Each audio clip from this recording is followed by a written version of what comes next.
Oh, good day, fine citizens. I am the good wife Marble. My friends call me Sally. I see you're also coming to the burying ground to pay your respects to your loved ones. My husband Andrew is buried here. He died in 1808, a year after our 8th child was born. I have 3 daughters and 5 sons. But I'm not here to see Andrew. I come now to see my 2 daughters, Mary, who I call Polly, and Hannah, who I named after my mother. Sadly, my 2 daughters perished on the same day, on May 29, 1822. It was a beautiful spring day, and 14 young people, boys and girls, decided to go have a picnic on an island in Singletary Pond. And they set out in 2 rowboats, and they had a wonderful time. But on the journey back, 8 were placed in one boat, 5 boys and 5 girls and 3 boys, and 6 got in the other boat. Well, as they were rowing across, sadly, the boat started to take on water, and one of the girls panicked. Or rumor has maybe one of the boys tried to kiss one of the girls. Anyway, the boat tipped over, and all 8 in the boat, 3 boys and 5 girls, went into the water. 3 of the boys and 1 girl were able to clasp their hands over the upturned boat's hull, but the other 4 girls didn't surface.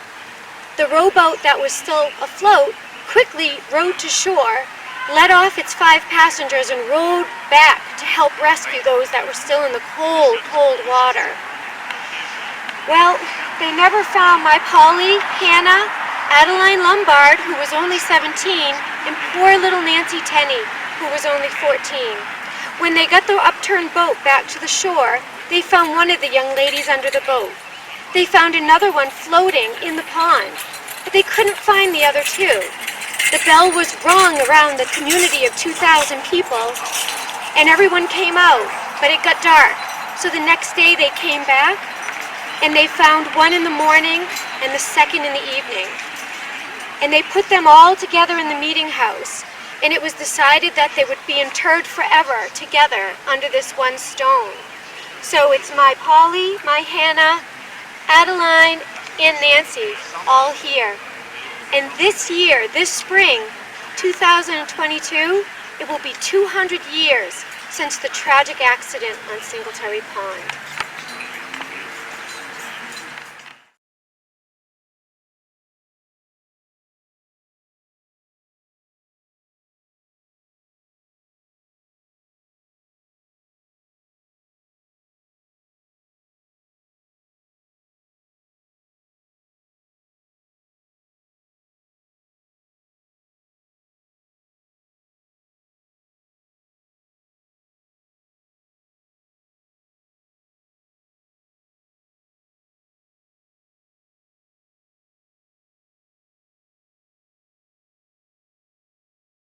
And thank you for visiting us tonight in our final resting place.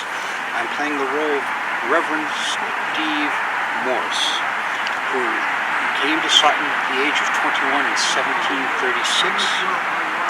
He served as the deacon, or the 7th deacon of the Congregational Church, a role he took on in 1761. He and his wife, Abigail Dudley, raised 8 children in town. He was also served in town as a town clerk for many years. He died of a nervous disorder in 1776. When you come through the graveyard, we'd like you to look at the artwork on the headstones, as in the winged soul flying to heaven here, and Mr. Morse's stone has the only Roman numerals in the cemetery.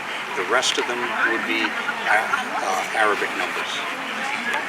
But there are other markers with other details as you walk through, look around, share the stories with those you're traveling with. You'll see a lamb which would represent the innocence of youth. You would see potentially skull and crossbones indicating the mortality of men. You could see an hourglass to highlight the passage of time. Before you venture on the rest of your journey tonight, I'd like you to pay attention or look back and see the brothers, David Putnam. They're not twins. They died 3 years years apart, both before their 4th birthday. The first David Putnam died while their mother, Elizabeth, was pregnant with the second. He died a day before his brother's third anniversary. But the Putnams did have 8 children in town, successfully. What the purpose of pointing this out is to let us know how blessed we are to live in this day of modern medicine, where the life expectancy has been increased dramatically. Even today, during a modern pandemic, the 50% of the deaths occur after the age of 65. Where previously we had the Spanish flu, even just 100 years prior, the deaths, 50% of them were between 15 and 35 years of age. But in the times of David or even the Reverend here, the life expectancy was that 1 in 4 or 1 in 5 people would live to the age of 21. Please enjoy the rest of your journey.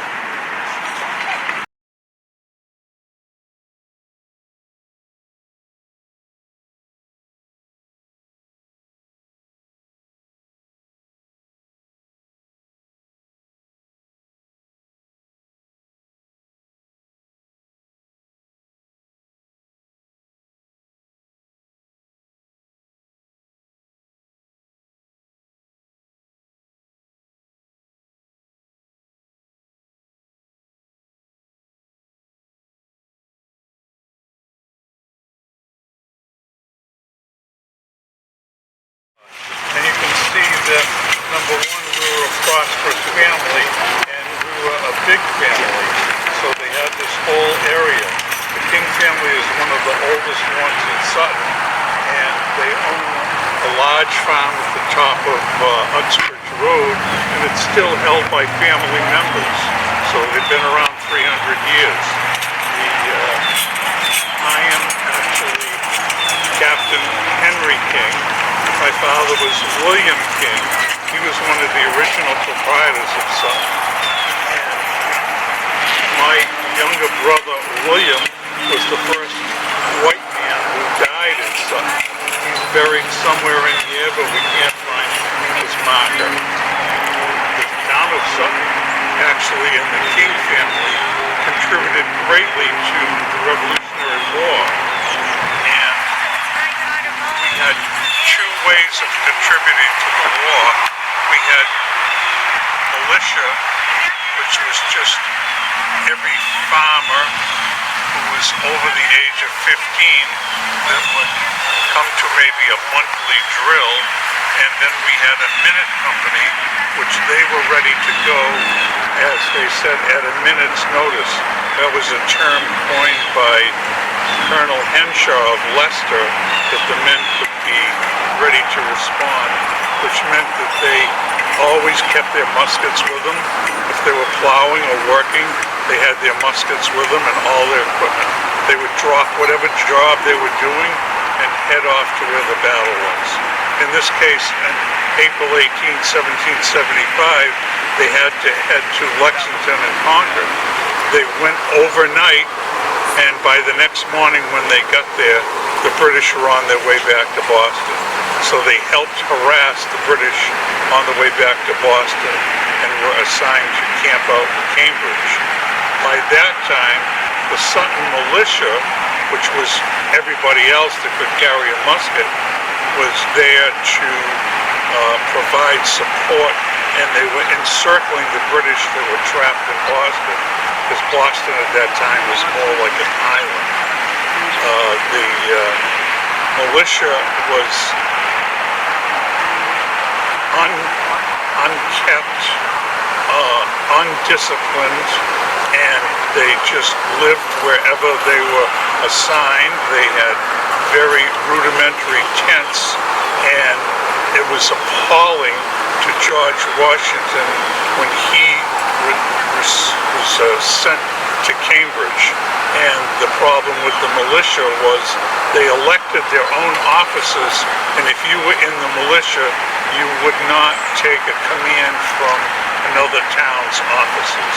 So that was one of the challenges that they had, that the militia had to develop into an army, and Washington had a hard job of getting them into an army. They actually served in Cambridge, surrounding Boston. They eventually went to Captain Holman. They went to the Battle of Bennington, which is in Vermont, and it was part of the series of battles that was the Battle of Saratoga.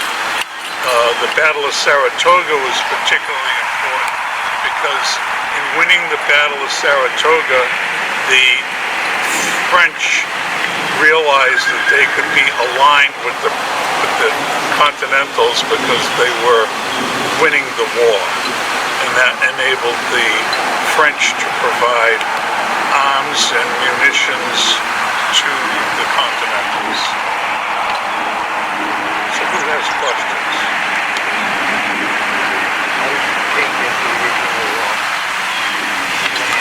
The land was actually bought from an Indian, John Wumpus, and it was listed as 16,000 acres of swamp and stone. You see by all the stone around here, they were pretty accurate.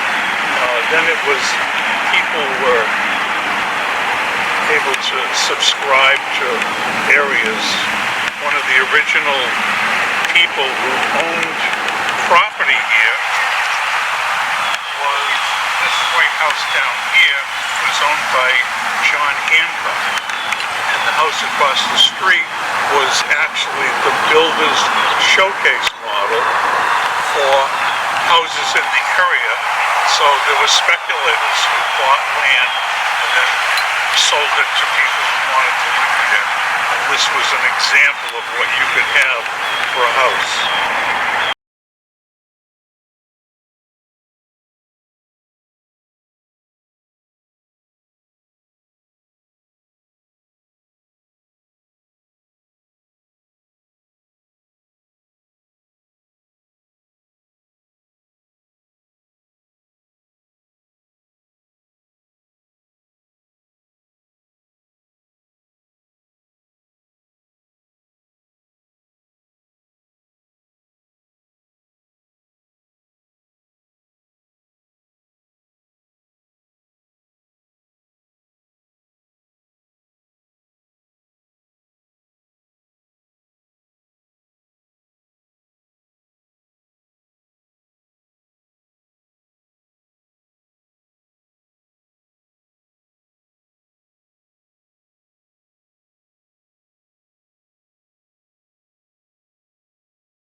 So I'm Ruth Sibley, married to Reuben Sibley.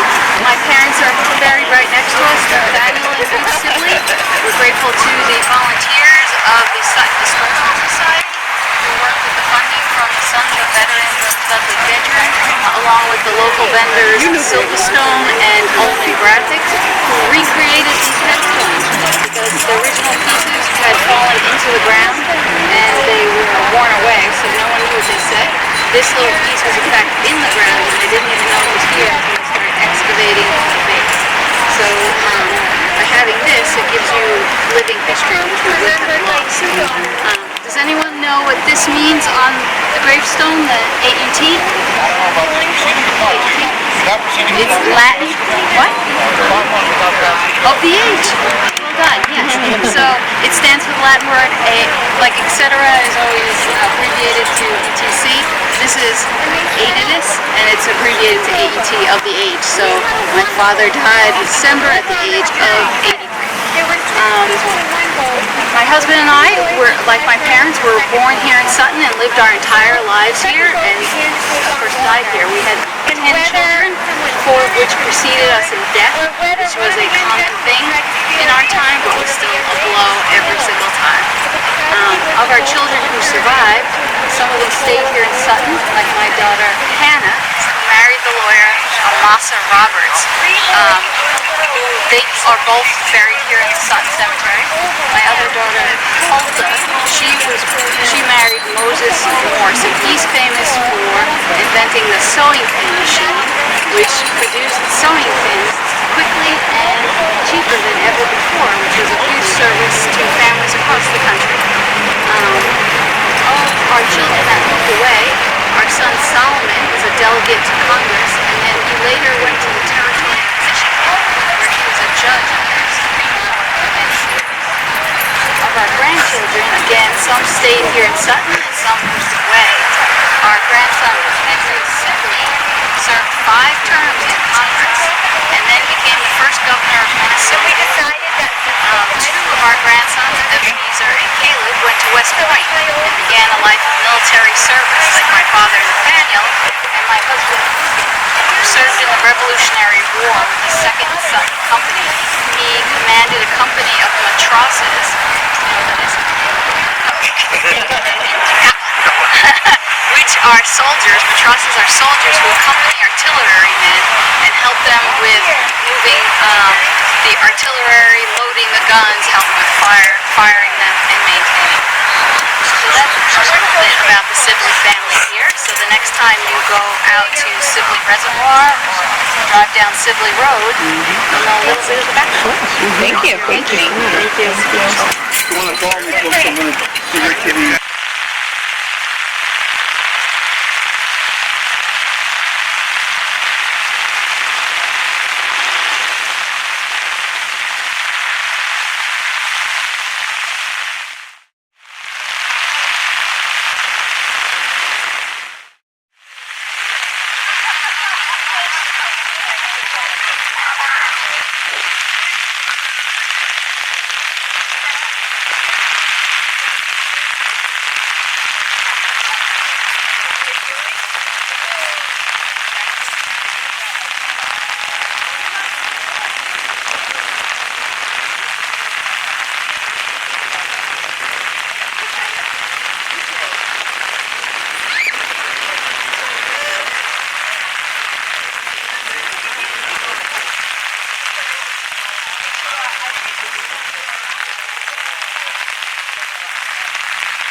Okay.